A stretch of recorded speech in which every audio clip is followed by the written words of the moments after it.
नमस्कार साथियों, मैं डॉक्टर मोहित मलिक आप लोगों का हार्दिक स्वागत करता हूं पॉलिटिकल साइंस के यूट्यूब चैनल पॉलिटिकल पार्लियामेंट में। आज हम बीए सेकंड ईयर का एक पूर्व प्रश्न पत्र वेस्टर्न पॉलिटिकल थॉट उसका अध्ययन करेंगे और उसके पहले प्रश्न जिसमें कि 10 प्रश्न होते हैं और वह लघु उत्तरीय प्रश्न होते हैं उनको हल करने का प्रयत्न करेंगे। और यह प्रश्न उन विश्वविद्यालयों के छात्र छात्राओं के भी काम आएंगे जहां वस्तुनिष्ठ प्रकार के प्रश्न आते हैं। चलिए आज का पहला प्रश्न देखते हैं। आज का हमारा पहला प्रश्न है प्लेटो का साम्यवाद, प्लेटो कम्युनिज्म। हमें इस बात का विशेष ध्यान रखना है कि जब भी हम लघु उत्तरीय प्रश्न जो कि 2 अंकों से संबंधित है उसका उत्तर दें तो वह पॉइंटों की शैली में दें और 2 या 4 से अधिक पॉइंट उसमें ना लिखें, जिससे अध्यापक हमें अधिकतम अंक प्रदान कर सके। चलिए इसका उत्तर देखते हैं और पहले पॉइंट को देखते हैं। तो पहले पॉइंट में हम यह बताते हैं कि यह न्याय पर आधारित आदर्श राज्य को स्थापित करने का एक साधन है। प्लेटो ने 2 साधनों की चर्चा करी है जिसके आधार पर वह न्याय पर आधारित आदर्श राज्य को स्थापित करता है। एक साम्यवाद और दूसरा शिक्षा। यहां साम्यवाद है इसलिए हम साम्यवाद पर चर्चा करेंगे। तो पहले पॉइंट में हमने यह चर्चा की कि यह न्याय पर आधारित आदर्श राज्य को स्थापित करने का एक साधन है। दूसरा पॉइंट देखते हैं। इसका संबंध केवल अभिभावक वर्ग जिसमें सैनिक वर्ग व शासक वर्ग शामिल हैं उससे ही संबंधित है, यह उत्पादक वर्ग से संबंधित नहीं है। तो हमें दूसरे पॉइंट में यह बताया है कि यह अभिभावक वर्ग जो कि सैनिक वर्ग और शासक वर्ग से संबंधित है उससे संबंधित है, इसमें उत्पादक वर्ग शामिल नहीं है। अगला पॉइंट देखते हैं। इस व्यवस्था के अंतर्गत अभिभावकों के लिए संपत्ति और निजी परिवार का निषेध है जिससे वे पथभ्रष्ट होने से बच सकें। आखिरी पॉइंट देखते हैं।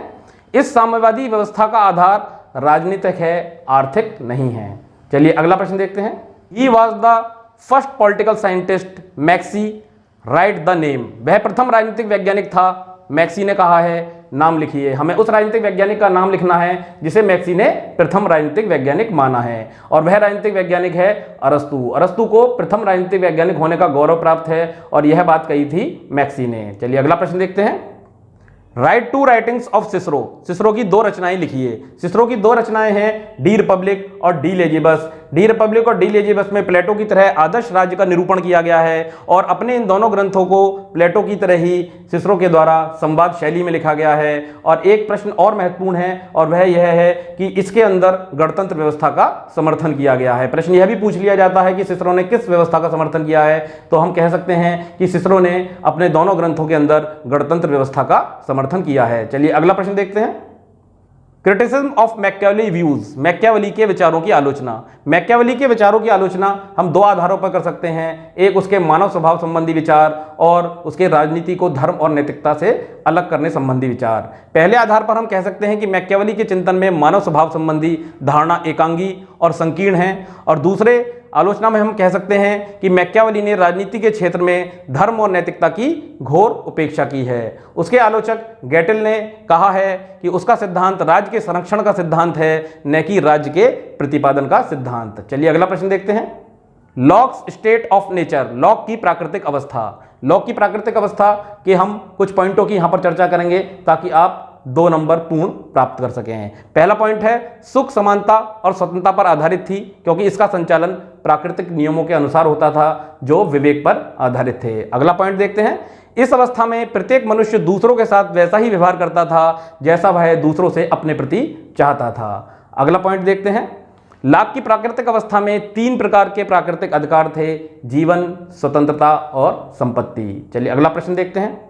Human nature according to Rousseau. Rousseau के अनुसार मानव स्वभाव। रूसो के अनुसार मानव स्वभाव किस प्रकार का था, हमें इस बात की चर्चा पॉइंटों में करनी है। और पहला पॉइंट यदि हम देखें तो रूसो ने मानव स्वभाव संबंधी अपने विचार विज्ञान की उन्नति ने नैतिक जीवन को उन्नत किया या भ्रष्ट नामक निबंध में सर्वप्रथम व्यक्त किए थे। अगला पॉइंट देखते हैं। रूसो ने मानव स्वभाव को स्वाभाविक रूप से अच्छा घोषित करता है और मानव स्वभाव को सर्वथा निर्दोष और निष्पाप मानता है और प्राकृतिक अवस्था में रहने वाले मनुष्य को रूसो निर्दोष बर्बर की संज्ञा देता है, नोबल सैवेज की संज्ञा देता है। चलिए अगला प्रश्न देखते हैं।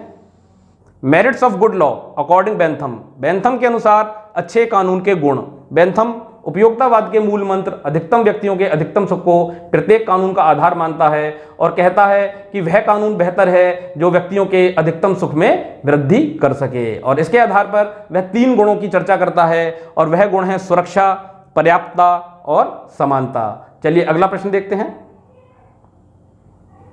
कार्ल मार्क्स की मुख्य रचनाएं। हमें कार्ल मार्क्स की मुख्य रचनाओं की चर्चा करनी है और यहाँ हम अधिकतम 2 या 3 रचनाओं की चर्चा कर सकते हैं। तो कार्ल मार्क्स की जो मुख्य रचना थी वह थी एक 1848 में साम्यवादी घोषणा पत्र और 1867 में लिखी गई दास कैपिटल, जिसे साम्यवादियों की गीता भी कहा जा सकता है। एक और मुख्य रचना है जिसे मैं अधिकतर वीडियो में बताता रहता हूँ, द पॉवर्टी ऑफ फिलॉसफी। इसके संबंध में एक प्रश्न और आ जाता है कि द पॉवर्टी ऑफ फिलॉसफी किसकी रचना है, तो हमें यहाँ पर ध्यान रखना है कि the poverty of philosophy marks की रचना है। अगर इसके विपरीत प्रश्न हो द फिलॉसफी ऑफ पॉवर्टी किसकी रचना है, द फिलॉसफी ऑफ पॉवर्टी प्रूदो की रचना है, यह हमें ध्यान रखना है। चलिए अगला प्रश्न देखते हैं। State is an organism who said it. राज्य एक सावयव है, किसने कहा? इसका सही उत्तर है हर्बर्ट स्पेंसर। हर्बर्ट स्पेंसर ने कहा था कि राज्य एक जीवित सावयव है। चलिए अगला प्रश्न देखते हैं।